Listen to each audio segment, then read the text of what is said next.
In this lesson, we're going to be taking a look at FTP. FTP is the file transfer protocol, and it gives us the ability to send messages back and forth, primarily between Unix or Unix-like operating systems.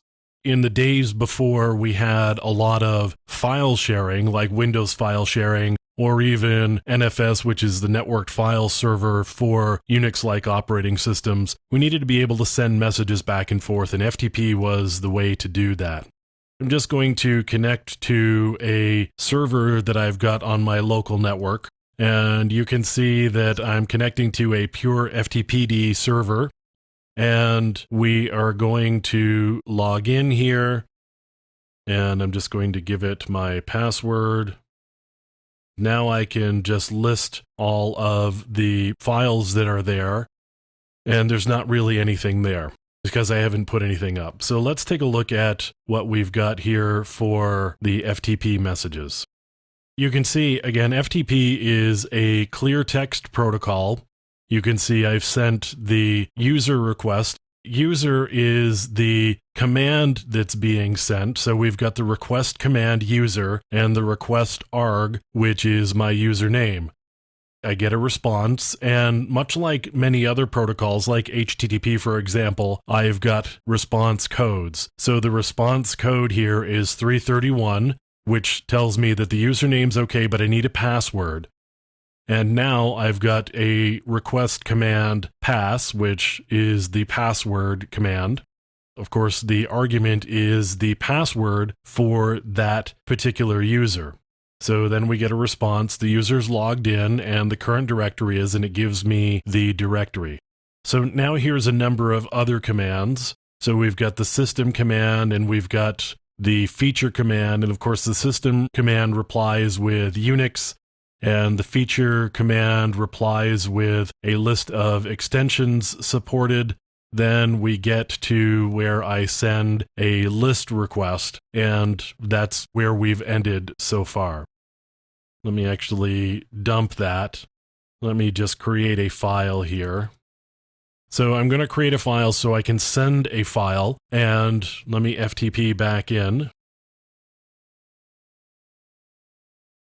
It's saying it's using binary mode to transfer files. There's a difference between ASCII and binary mode.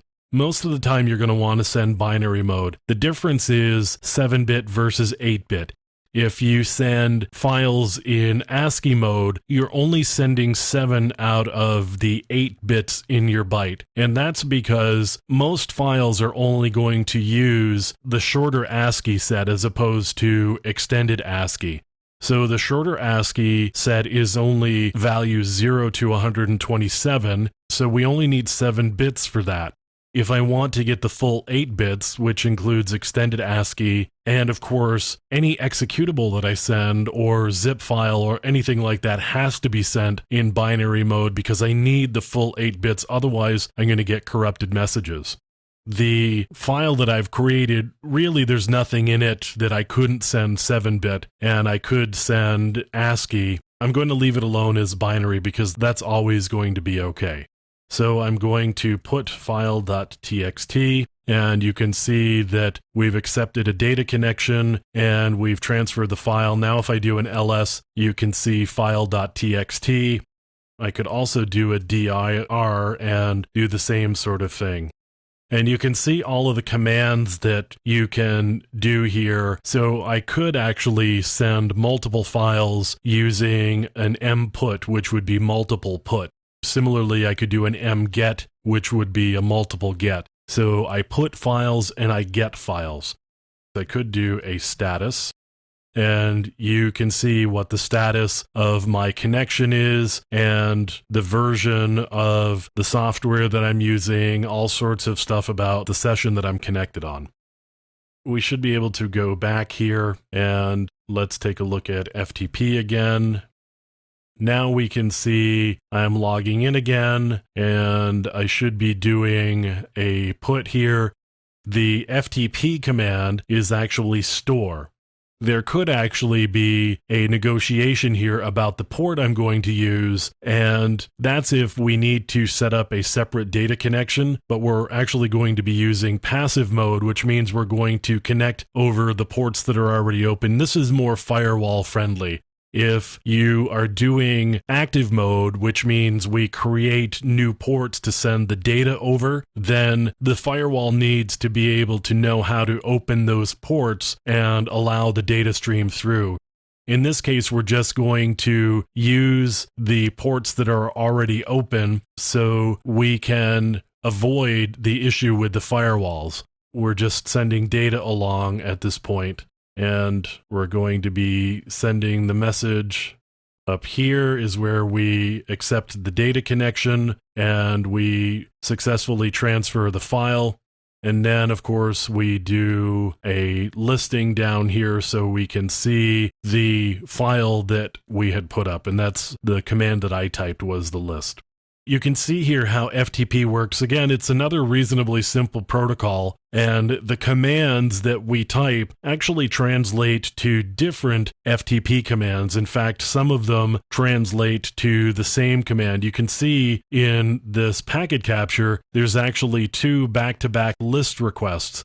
And that's because I typed ls, which is a Unix list command, and then I followed it up with dir, which is a Windows list command. They both generate the same FTP request command, which is list. So dir actually translates to a list request, and I get the response back. You can see the response that I'm getting here.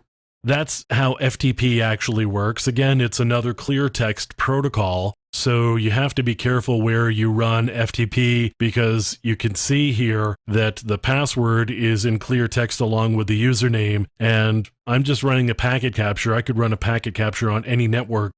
If FTP is being used here, I can just start grabbing usernames and passwords and gathering that information. So clear text protocols, that means protocols without encryption, are generally considered to be a bad thing.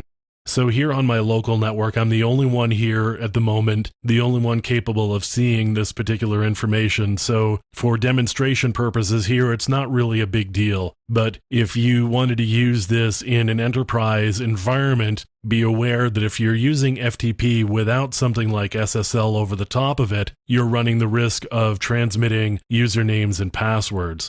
Now, there is a version of FTP that does anonymous connections, which means you don't have to log in at all. The downside to that is if you're using anonymous connections, you are potentially allowing somebody to just fill up your file system, or you're allowing somebody to get access to maybe materials that they shouldn't have access to. So FTP doesn't often allow anonymous connections by default anymore. It used to be pretty much the case that FTP servers allowed anonymous access by default. These days, particularly with this one here, it comes installed without anonymous access allowed. So I couldn't log in without actually providing a real legitimate username and password. That's FTP in a nutshell, and again, it's used for transferring files and getting access to file systems remotely.